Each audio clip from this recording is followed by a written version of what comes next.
Hey there, everybody. How are you? I'm Shelly Palmer, and welcome to Web3 Wednesday. It used to be just a crypto day, but now it's just Web3. How are you? I hope everyone's having a great day. I'm having a great day. We're here in the shadow of the Empire State Building, which is awesome, here in Midtown Manhattan, and chat's where it's at. So we're here on YouTube Live. I hope you will join us. I see a bunch of you here, so thanks. Let me know who you are. Let me know where you are. Let each other know what you do, and you can, of course, ask me any questions today at all. We're going to cover all kinds of stuff today. It has been a very, very, very busy couple of weeks. I was off last week for Thanksgiving. I hope you guys all had a fabulous, fabulous holiday. And thank you for all the amazing holiday wishes. We had so many wonderful emails from people. It was hard to answer them all, but we tried to answer them all. So thank you for those wonderful holiday wishes, and I hope everyone had a great, great time. We are going to jump right into it. Hey there, David Libby. Welcome, and happy Thanksgiving to you too. We're so happy to have everybody here. This has been an amazing 2 weeks. It's been very busy, probably busier than we want it to be in many, many ways. And I know that there's been an awful lot going on. The number one thing going on is the Omicron variant, which I think is keeping everybody a little bit depressed. I know I am. We thought we were getting out of this, and all of a sudden we've got certain countries closing their doors, and we're talking about some travel restrictions and quarantines and COVID tests again.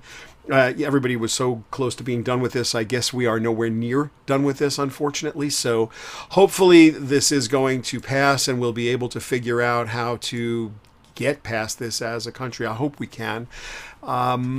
We are still planning to go to CES in person and do everything we would normally do there. We've got our executive briefings and floor tours. We've got a bunch of salons scheduled in our suite.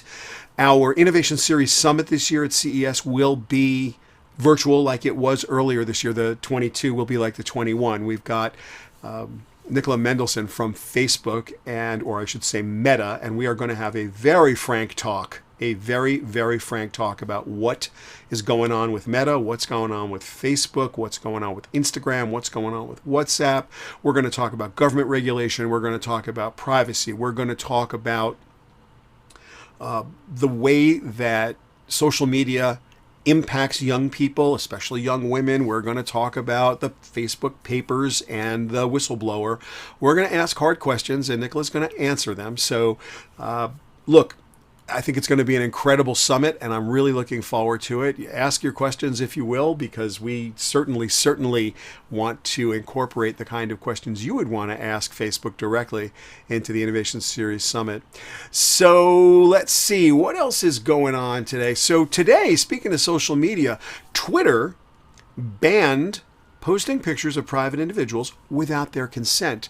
They've always had a rule against posting individual information. You could never post somebody's info without their permission, and if you did, you would get reprimanded or your account would get canceled, and certainly they'd take it down. But now, if you post a picture of someone without their consent and they ask to have it taken down, in almost every circumstance, unless it's an item being covered by mainstream media or it's in the public interest for public discourse, which I think is at Twitter's own discretion. I'm not sure how they're going to figure out how they're going to do that, but yeah, they have decided that this is something they're going to do. I don't know how you guys feel about that, but I actually think it's really interesting that we're seeing these changes come fast and furious after Jack announced that he was de-Twitterizing himself. Makes you kind of think that there's a couple new sheriffs in town, which is kind of fun. It's nice to think that Twitter might actually innovate now, because they really haven't done much in that platform to make me excited about Twitter.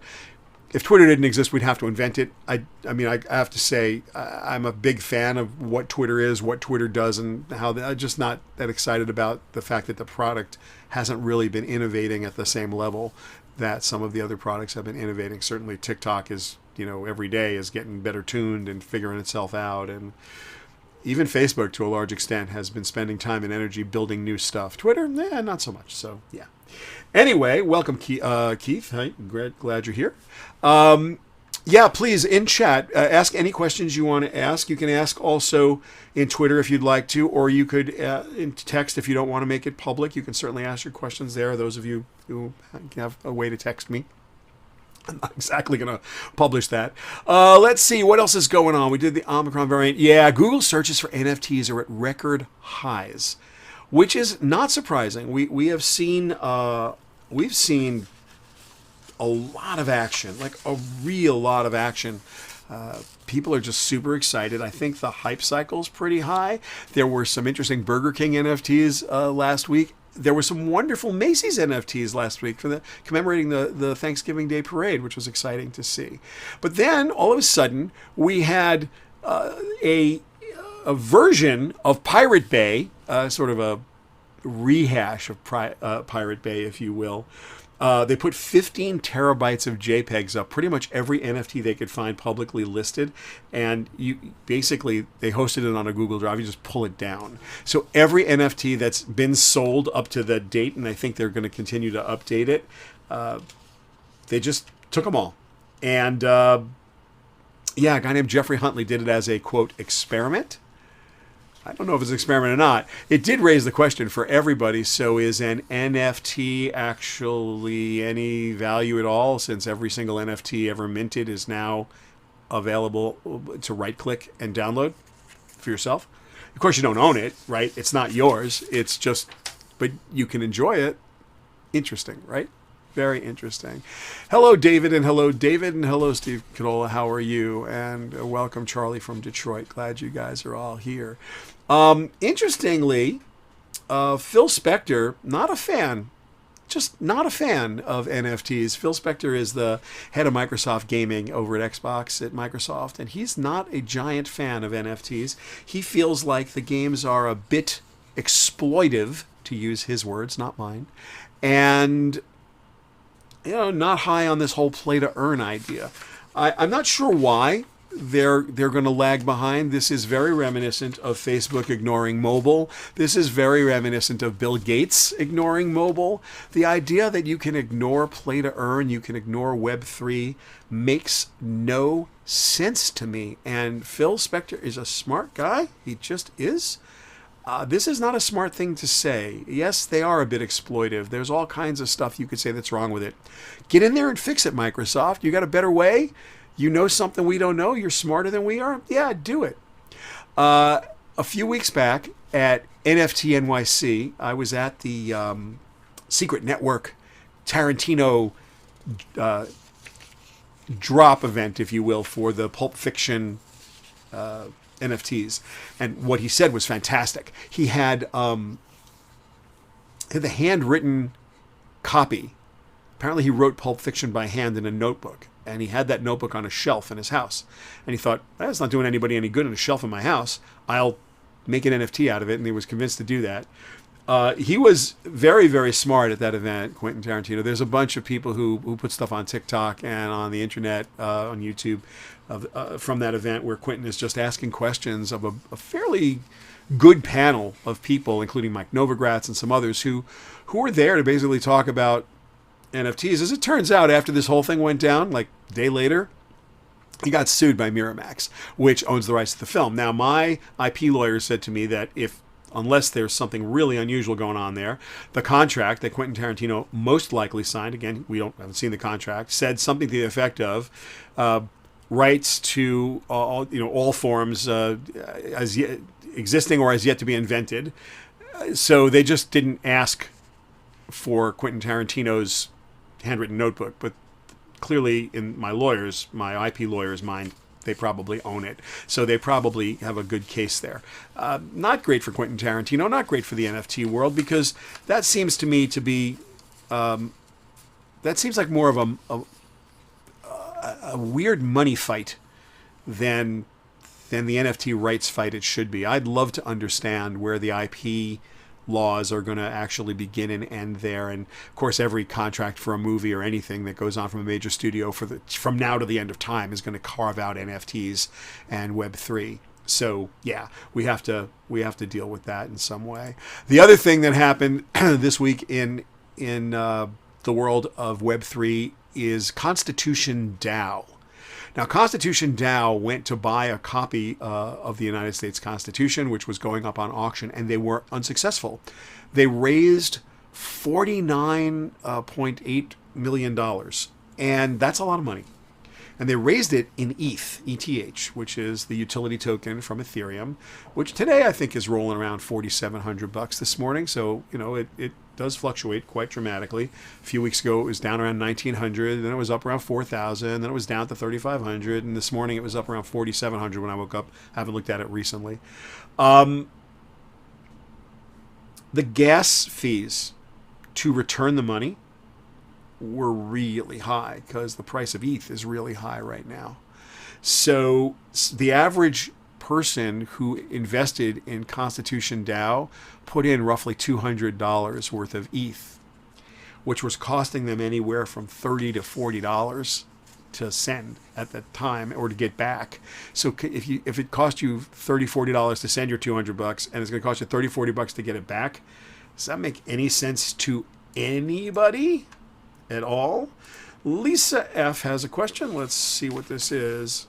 Interesting on Quentin. Would you be hesitant about iconic photographers selling limited editions of NFTs? Any platforms, favorite platforms? Lisa F. So that's an excellent question. I'm not hesitant about any of this. Let's see. Let's see if I can put Lisa's question up there. I'm not hesitant about any of this, Lisa F. Not in any way. I think you need to have the rights yourself. If you have the rights to your work, if the stuff is on your hard drive.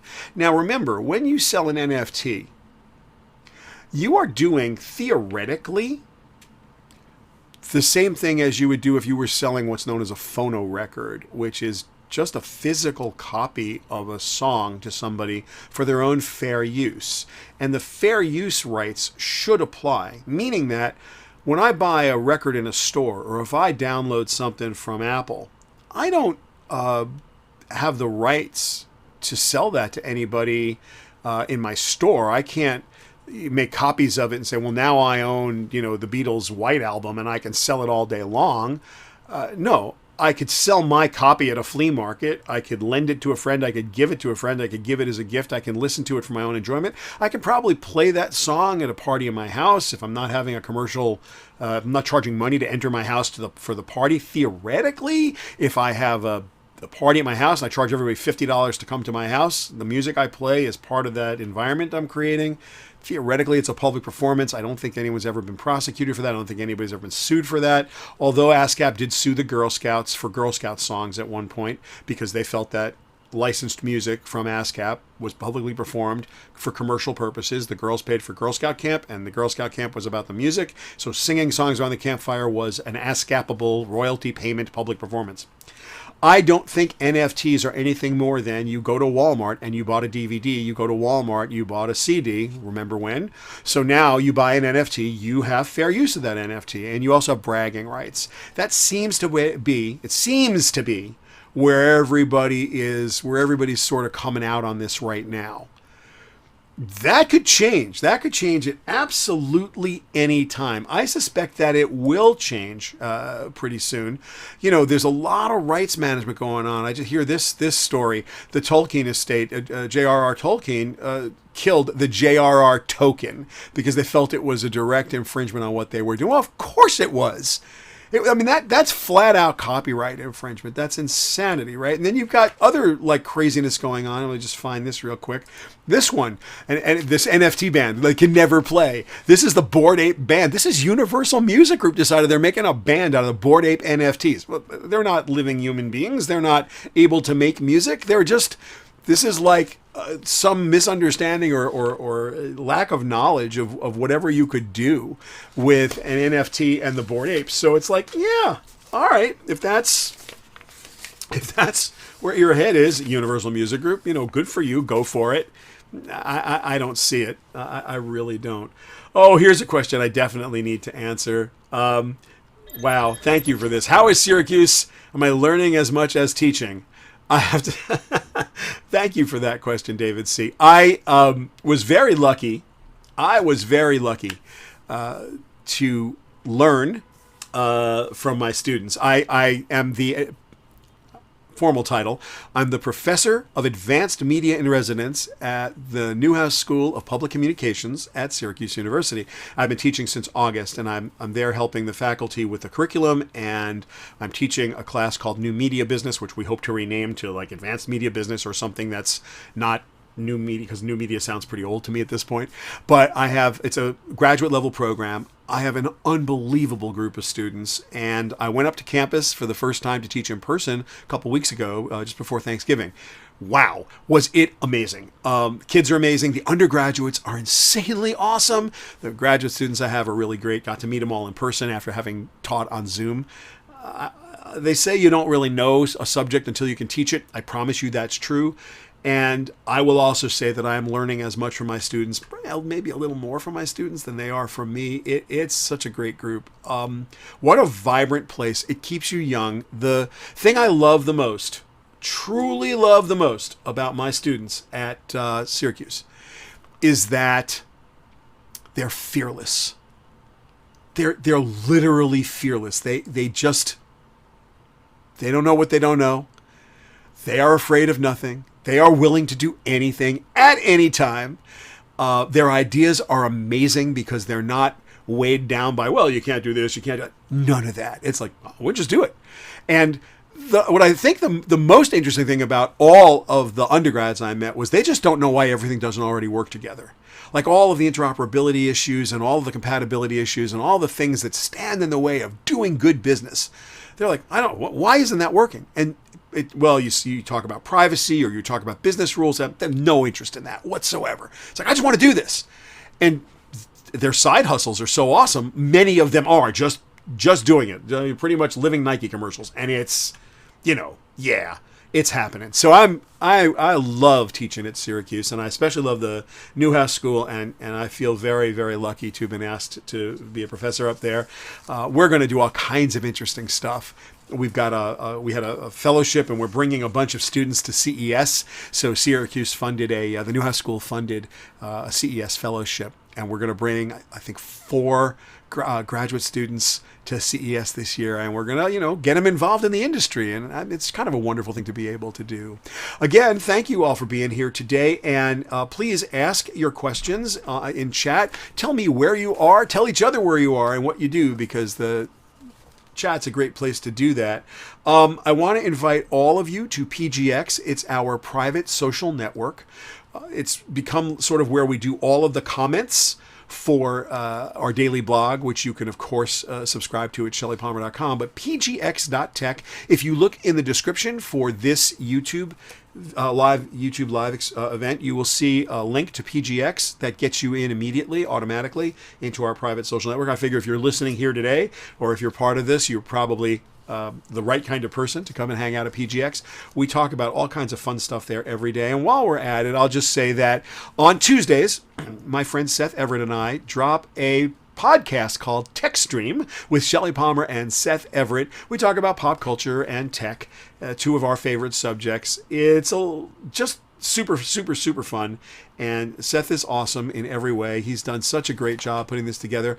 I am humbled by the number of people who listen to that podcast, and I thank you if you're a listener, and tell your friends and leave a comment and leave a rating and what have you. But Tech Stream with Shelly Palmer, Seth Everett's Apple, Spotify, Google Play, Amazon, wherever fun stuff is, wherever you'd find wherever you would find your favorite podcasts.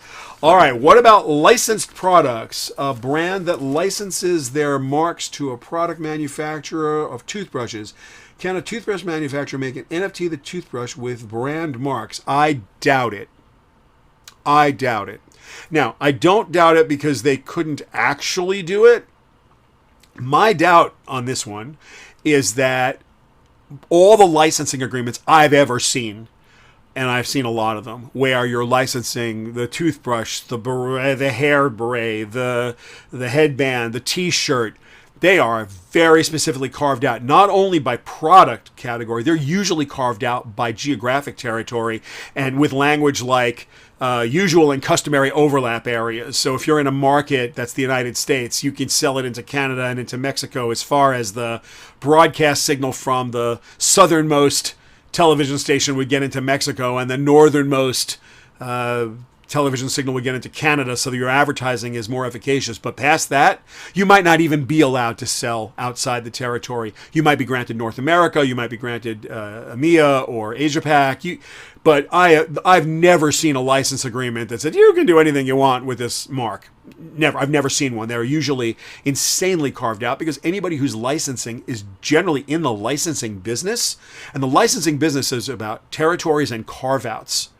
And a lot of, sponsorships are that way too. I've had a lot of artists, where a consumer packaged goods company would want to have someone to do hair care, and they'd look at an artist like J-Lo, and they would ask her flat out, do you have any carve-outs? Are you free to do hair care? And what competitive products are you in? And are you in categories that might confuse our target audience? The brands are very, very careful with what their target audiences are, and the artists are very careful with what their carve-outs are. So yeah, I don't see someone who is a licensee of a product mark having that automatically be available to them.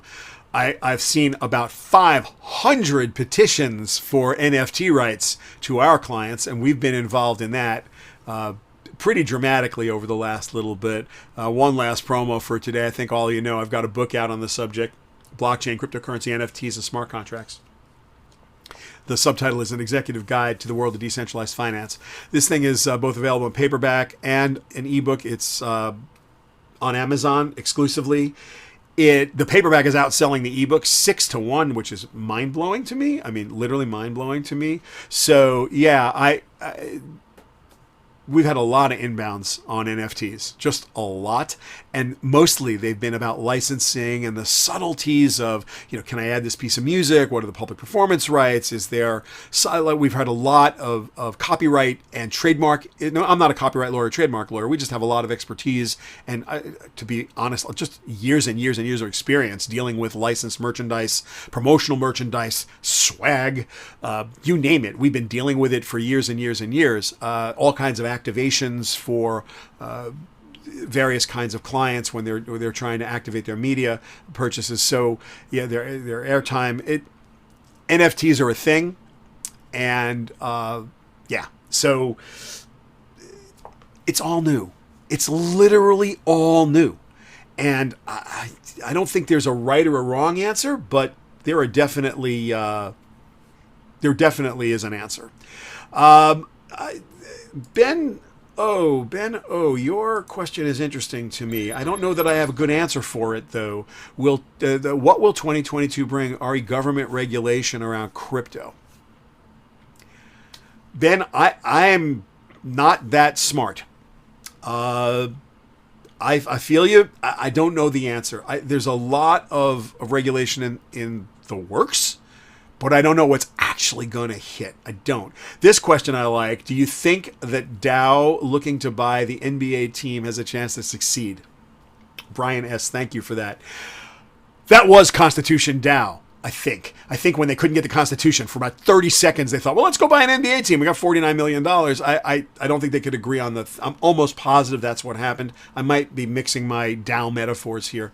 Oh, and this question is fantastic too. Julie K. Have you thought about starting your own DAO? Yes. Every day, all day, 24 hours a day, I'm thinking about exactly what the DAO or DAOs are that I want to start. We covered that in the last Crypto Wednesday, Web3 Wednesday, and yeah, I am thinking about it long and hard. Why have we not started one right now? I'll tell you why. Any DAO, it doesn't matter what DAO, any DAO is 100%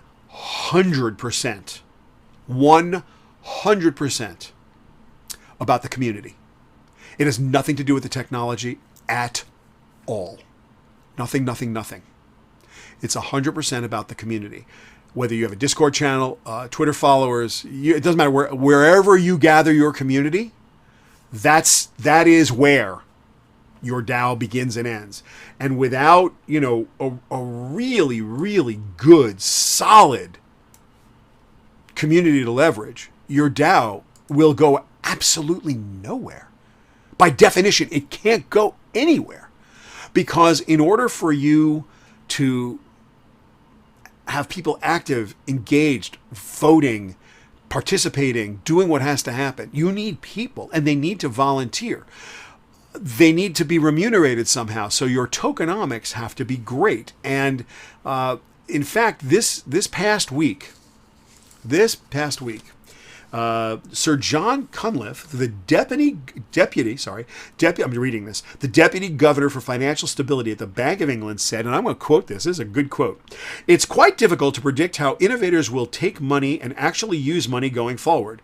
We're starting to see programmable money being used in the crypto world, and I would expect we will see a similar revolution in the functionality of money being driven by technology," unquote. This is Sir John Cunliffe, the Deputy Governor for Financial Stability at the Bank of England.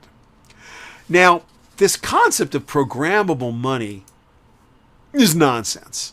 There's no technical grounding for the idea of programmable money. I love it. I love Web3. I don't know what. Yeah, okay. Crypto, DeFi. These all require a lot of explanation. DAOs require 20 minutes just to kind of get the point across that it's a ground up community of interest, community of passion, community of practice around an idea that is really a community that with a shared wallet. I mean, for all intents and purposes, a DAO is a Twitter group of Twitter followers or a Discord server with a shared wallet. That's pretty much what a DAO is. Well, if you understand what a Discord channel is or a Discord server is, and you understand what a shared wallet is, that's great. Most people don't understand what those two things are, so all you've done is made DAO even more confusing. And when you say decentralized autonomous organization, people are like, programmable money? Wow, I know what that is immediately. That's money. I can write a program and it does something. That's a smart contract. That's like, I just love the idea of programmable money. It's pretty sweet. So thank you, Sir John Cunliffe, the Deputy Governor of Financial Stability at the Bank of England, for giving me look, I've seen programmable money defined on Wikipedia and some other places for years, but I hadn't heard it used recently, and I saw this thing. I was like, oh, that's awesome. Like, well done, good-o, and all that. Yay. So what makes a DAO work? What makes any DeFi project work, any Web3 project work, is the way you are remunerated, and that has to do with tokenomics. And so what I want to do in our last 15 minutes today is I want to talk about tokenomics, understanding the value of crypto, NFTs, and DAOs. I get asked all the time. I literally... I 3 times a day, 4 times a day, minimally. Hey, Shelly, what should I invest in? I'm not giving you financial advice, ever. I'm not giving it here on this show. I'm not telling you what to buy. I'm not telling you what's going to work, what isn't going to work. I'm not doing that. That's for somebody else to do. And, when someone asks a question, here's a wonderful question right here from Patty R. How feasible would it be to create DAO without an audience? And the answer is, you can create it all day long. It's just not going to go anywhere. And the reason it's not going to go anywhere is because you just won't have an audience that's going to be able to participate. And this is all about people. But when you set a DAO up, when you set up an NFT marketplace, when you set up a crypto marketplace, when you set up a DeFi app or a DApp, a decentralized app, or anything in the world of decentralized finance, what drives it, first and foremost, is the tokenomics. After you have a community, you have to have a way to remunerate this community. They have to have a way to share value and share wealth. And this is what I will advise on, because while I won't tell you whether Cardano Foundation is better than what's happening at Polkadot or what's happening at Ethereum or what's happening at Polygon, like that, you can go do your own homework, as they like to say. That's your own thing to do. But if you're going to join a DAO, if you've got, you're looking at a DAO to join and you're saying, well, is this a good thing to invest my time or money in? Or you're looking at a project, or you're looking at a currency, what you need to do is you need to look at the tokenomics. And there's an article at shellypalmer.com from November 14th titled Tokenomics. I put this back up for you. Tokenomics, Understanding the Value of Crypto, NFTs, and DAOs. And let's just go through what that is today. And please ask your questions. You can also always, by the way, you can always send an email to Shelly at shellypalmer.com. I will happily do my best to answer your questions. While we're on that subject, we have a ton of free resources at shellypalmer.com/blockchain. You'll find our crypto resources page there. We've got our blockchain database there. There's a bunch of articles and links to just all kinds of places and resources. You can find out how to get a wallet. You can find some coding resources. You can find some places to look for the better or best programmers. You can learn about some of the more interesting DAOs, some of the software you could use to build a DAO. There's like stuff to do there. And again, this particular article is just at shellypalmer.com, so you can find the tokenomics article there. All right, going back to this. So first of all, we know what tokens are, right? Bitcoin is a token. Some people call it a store of value token. Then you've got ETH, which is Ethereum's utility token. Matic is Polygon's utility token. Those are cryptocurrencies. And then you've got non-fungible tokens like the Macy's Thanksgiving Day Parade tokens or Bored Apes. And Tom Herman is here, and he's in the audience right now. Welcome, Tom. He's got a wonderful cryptocurrency that deals with retired carbon credits, and it's just launching now. You should look into that. I saw the marketplace on OpenSea. Congratulations, Tom, on your carbon NFTs or carbon. Put it in chat, Tom. Exactly what is the name of it? I'm actually spacing on the name. I know it's retired carbon units, but I actually don't remember what you called the marketplace. But it's on OpenSea, and so those are non-fungible tokens. And then basically, tokenomics is a portmanteau of the word token and the word economics. It's a sort of mashup of those two words. Theoretically, I guess if I had to define it, I would say that tokenomics is a decentralized finance specific study of choice under scarcity, which is what economics is. So we have to talk about how you use a token. Like, what do you actually do with a token? And what you do with a token is you use it to help you with either in a DAO environment, maybe ownership. Do I own a part of this DAO? Or in a non-fungible token, do I own a piece of the NFT, or do I own the entire NFT? I could use it for value exchange. Am I able to exchange this for you like a Dash or Monero or Zcash, something that has a fairly low gas fee and is easily traded and easily used as a trading pair? Is it a utility? Do I, for example, get it when I mine ETH or when I stake? If I stake ADA, am I being rewarded with additional ADA? So am I using the ADA token for Cardano if I stake it? Like, what is the actual use of the token? They fall into categories, right? So there are four real big categories for token usage, if you will. Ownership, like an NFT or a cryptocurrency. Value exchange, which is just what it sounds like. I trade it with you, you trade it with me for either good and valuable services or whatever. Utility, I'm mining something, I got to give it. Or benefits distribution. Well, we just made a ton of money on whatever we did. We invested in NFT. We all spent $1 million on it. It's worth $5 million now. I'm going to distribute that wealth. So I'm going to benefits distribution, or you did something. So those are the four basic categories of tokens. And whenever you're thinking about investing in anything DeFi, you need to look at those four classes, literally those four classes of use cases, and say, all right, are these tokens that I'm thinking about, the NFT, the crypto that I'm looking at right now, the fungible or non-fungible token, what is it used for? That's critical. You need to really understand it. Sometimes it has more than one use case. Many tokens do. So when you get done with that, the next thing you must look at, is the allocation and the distribution of the tokens. Now, you can basically look at two areas when you are evaluating any cryptocurrency, any token. One is the pre-mined number of tokens, and the other is it a fair launch or not? Pre-mined token is just what you think it is. Investors, developers, friends, institutions are granted tokens before the public offering, right? That's a pre-mined token that's distributed before this thing has its ICO, initial coin offering, or its public offering. How are those allocated? How are those distributed? Do a very few people have an awful lot of tokens pre-mined and sitting there?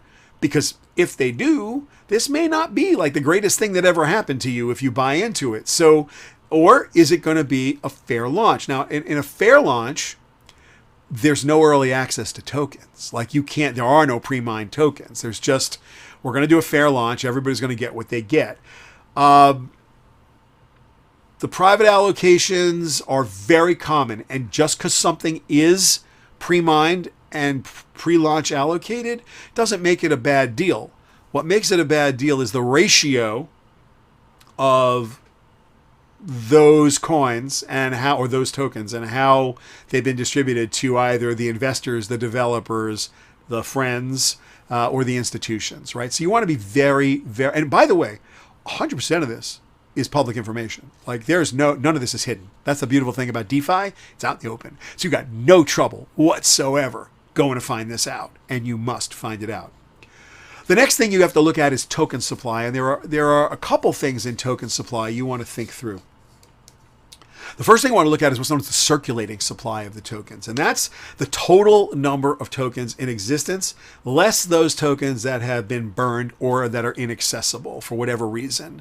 So there are only ever going to be 21 million Bitcoins. Everyone knows this. Everyone knows that on an exponential scale, they reduce the reward for mining, and everyone also knows that roughly 20% of all Bitcoins have been burned. They don't exist anymore.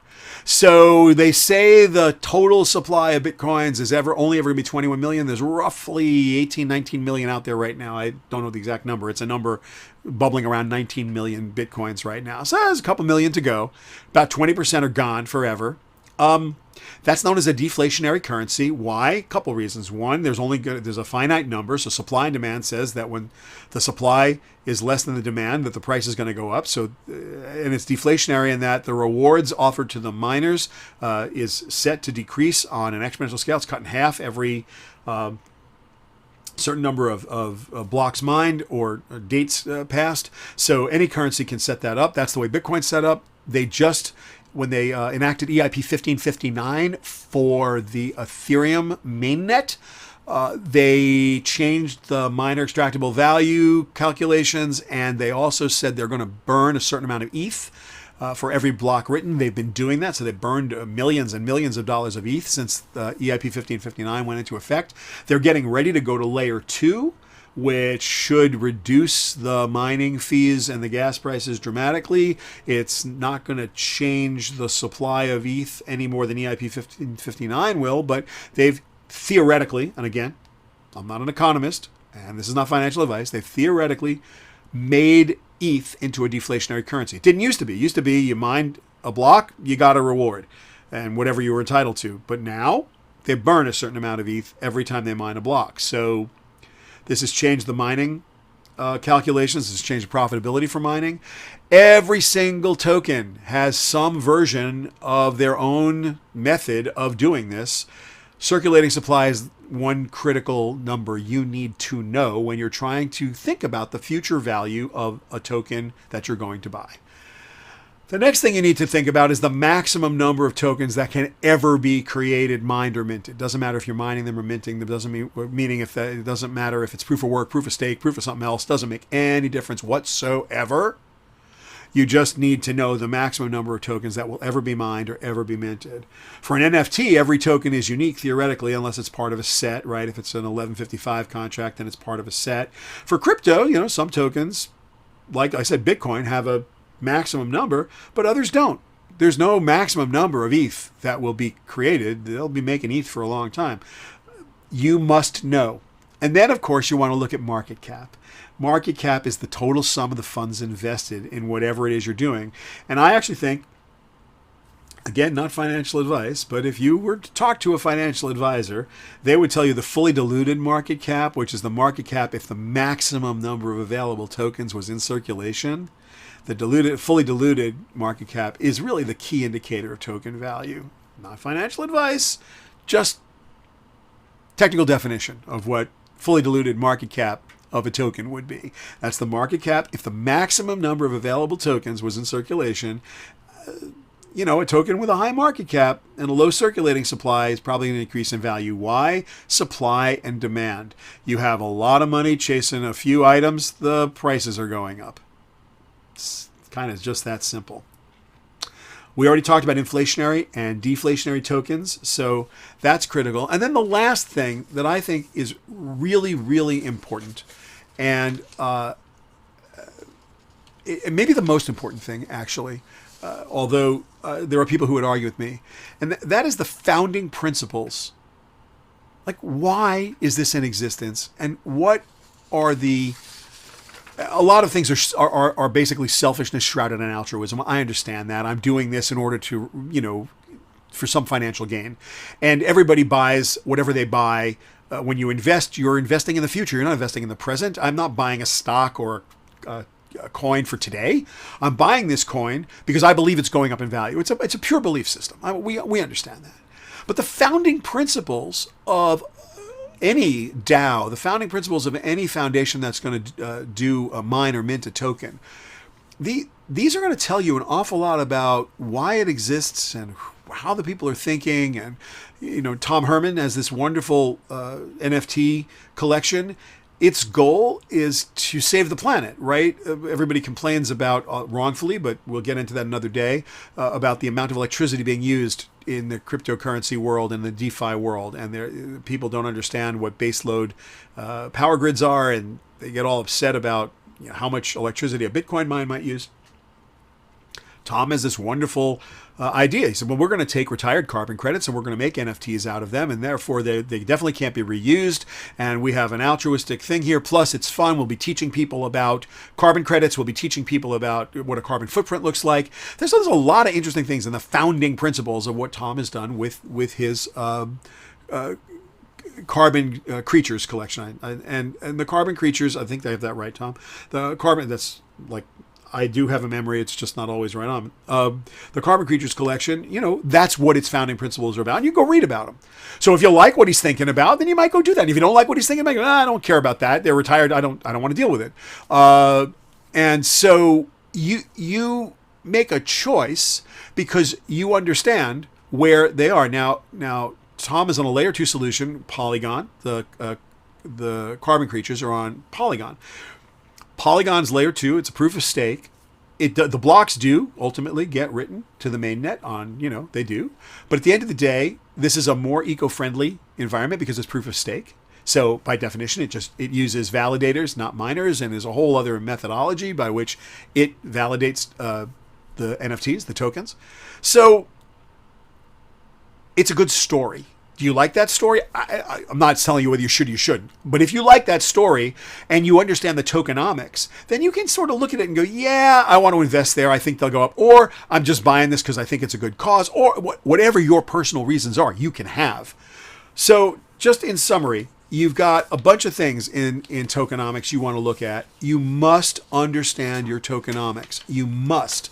Allocation, distribution, the token supply itself, the market cap, whether it's inflationary or deflationary, and the founding principles. Those are the things you need to consider.